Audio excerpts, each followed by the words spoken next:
The cooling off period. What does this mean? What's this all about? You might have seen those changes announced yesterday, possible changes coming in the spring of 2022. What does this mean for you as a buyer, as a seller? The BC government is trying to implement a slowdown of the real estate market. And how are they going to do this?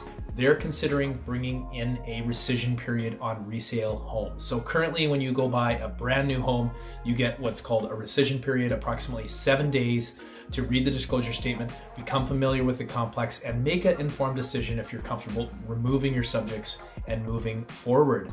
They want to do the same thing on resale homes, meaning no more subject conditions. So the no subject deals are going to be done.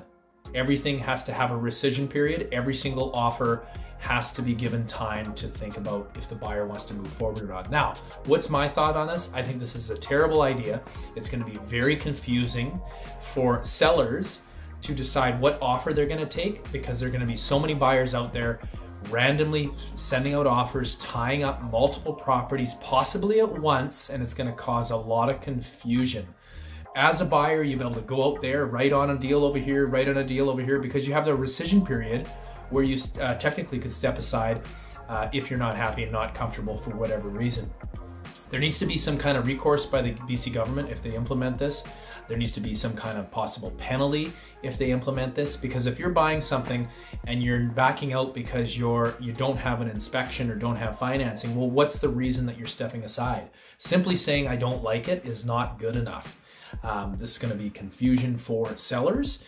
Buyers are going to have a difficult time, and you're going to have a really good relationship with your realtor, and hoping that realtor that you're working with has a good relationship with other realtors, because more important than ever, relationships are going to be important, where the realtor that has the listing is going to be in full control. He or she is going to be choosing what realtor they want to work with based on possible past experiences, so you can see how that relationship is going to be important. These changes coming down the pipe, I think, are not a good idea. Is it going to slow down the market? Not at all. It's going to put buyers more in a frenzy. They're going to be more desperate. They're going to be firing out offers everywhere, possibly more than one at once, and it's going to be so much confusion. So that just gives you an idea of what it's all about. Basically, it's taking a home that is not brand new and giving the buyer to now have a rescission period about 7 days to make an informed decision. So BC government trying to get rid of no subject deals. They're saying that it's too risky for buyers. Buyers have the right and should have the right to have more time. However, in my personal opinion, if a buyer chooses to buy a house without writing subjects, that's entirely up there. That's their choice. And a seller now has to sit and wait for deals for 7 days, and maybe another deal falls apart. There's going to be deals and houses tied up for a long time. So that's what it's all about. My quick little review on the possible BC cooling off period.